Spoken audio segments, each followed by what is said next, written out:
Hello, today we will discuss about the topic respiratory system in human body. Respiratory system is the route through which oxygen enters our body and carbon dioxide exit our body. मतलब respiratory system वो system है जिससे जो oxygen है वो अपनी body में enter करती है और जो कार्बन डाइऑक्साइड है वो एग्जिट करती है, मतलब कार्बन डाइऑक्साइड बाहर निकल जाती है.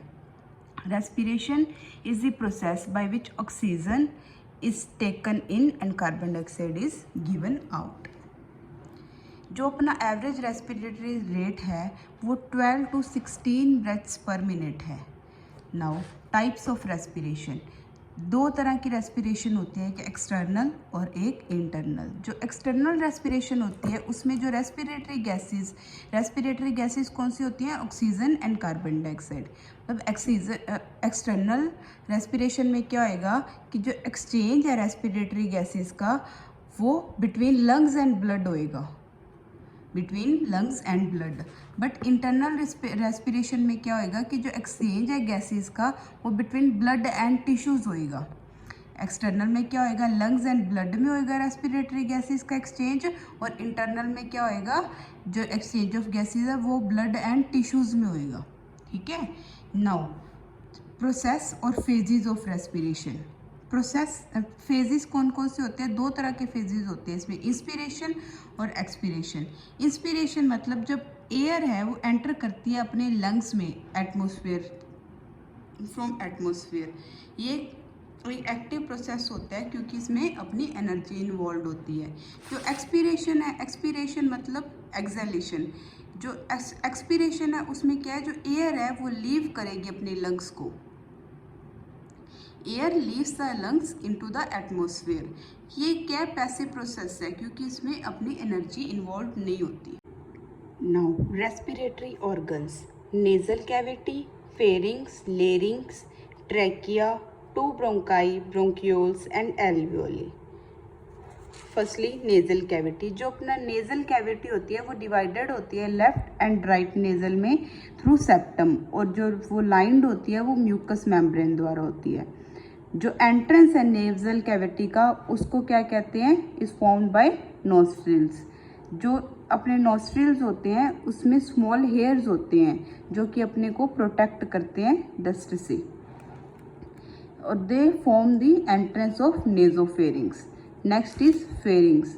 फेरिंग्स क्या होता है? It is a common pathway for food and air. मतलब कि फूड एंड एयर के लिए ये कॉमन पाथवे है. जो इसकी लेंथ है वो 12 to 14 सेंटीमीटर होती है, और ये सब डिवाइडेड होता है 3 पार्ट्स में, nasopharynx, oropharynx and laryngopharynx. Next is larynx. Larynx क्या होता है कि it is a organ for the production of voice, that's why it is called voice box. मतलब जो लेरिंग्स है ये अपनी वॉइस के लिए रिस्पॉन्सिबल होता है, तो इसीलिए इसको वॉइस बॉक्स कहा जाता है. इसकी जो लेंथ है वो 4.2 सेंटीमीटर होती है. Next is trachea. ट्रेकिया क्या होता है? एक सिलेंड्रिकल ट्यूब होती है जो कि 11 सेंटीमीटर लॉन्ग होती है.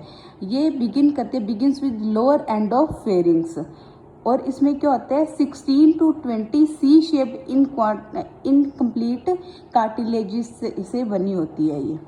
Next is bronchi. The trachea ends by dividing into 2 bronchi, namely right and left bronchi. मतलब जो ट्रैकिया है वो एंड करता है दो, जिससे क्या होता है कि 2 ब्रोंकाई फॉर्म होते हैं. मतलब जो ट्रैकिया है वो 2 ब्रोंकाई की फॉर्मेशन करता है, जिसको क्या कहते हैं अपन? Left and right. जो ब्रोंकाई है वो पास कर जाती है फिर लंग्स की तरफ. जो राइट ब्रोंकाई है वो छोटी होती है और चौड़ी होती है, मतलब वाइडर होती है देन लेफ्ट. इसमें क्या होता है कि it is made up of complete rings of cartilage. मतलब इसमें जो ये बनी होती है इसमें कंप्लीट रिंग होती है कार्टिलेजेस की. Next is bronchioles. ब्रोंक्यूल्स क्या होते हैं? ये किससे बनते हैं? Form by division of bronchi. जब ब्रोंकाई है वो डिवाइड कर जाती हैं तब क्या है? ब्रोंक्यूल्स बनते हैं. जो ब्रोंक्यूल्स होते हैं वो फाइन ब्रांचेज होती हैं ब्रोंकाई की. जो ब्रोंक्यूल्स होते हैं इसमें कार्टिलेज नहीं होते और ये लाइंड होता है क्यूबोइडल एपिथेलियम से. नेक्स्ट इज एल्वियोली और एयर सैक्स. जो एल्वियोली होता है, एल्वियोली क्या होता है? वो एक्चुअल साइट होती है जहाँ पे एक्सचेंज ऑफ गैसेस होता है बिटवीन लंग्स एंड ब्लड। इसको क्या क्या एल्वियोली को बेसिक यूनिट भी कहा जाता है रेस्पिरेटरी सिस्टम की। ये किसकी तरह लगती है? बंच ऑफ ग्रेप्स, मतलब कि एक अंगूर का गुच्छा हो उसकी तरह लगती है। Next is lungs. लंग्स क्या होता है? Pair of lungs which are sac like structure covered by a double layered membrane known as pleura। जो लंग्स होती है वो पेयर होता है लंग्स का, जो कि सैक लाइक स्ट्रक्चर से कवर्ड होती हैं, और जो बाय डबल लेयर्ड मेम्ब्रेन उसको क्या बोला जाता है? प्लूरा। ये क्या करती है? ट्रांसपोर्ट करती है oxygen from air atmosphere into blood and release CO2 from blood to the environment. मतलब कि ये ट्रांसपोर्ट करती है ऑक्सीजन को एटमॉस्फेयर से ब्लड की तरफ, और जो रिलीज करती है CO2 को from blood to the environment. Next is diaphragm. Diaphragm it is the sheet of muscles below the lungs. क्या ये शीट होती है मसल्स की बिलो द लंग्स, और ये हेल्प करती है breathe in and breathe out में। Now flow chart of respiratory system. Firstly जो एयर है वो एंटर करती है नोज में, फिर नेजल कैविटी, फिर pharynx, then larynx, then trachea, then bronchi, bronchioles, alveoli and lungs। जो एनर्जी होती है वो यूज्ड होती है during the respiratory process, during the process of respiration, and ये क्या होती है? It is stored in the form of ATP।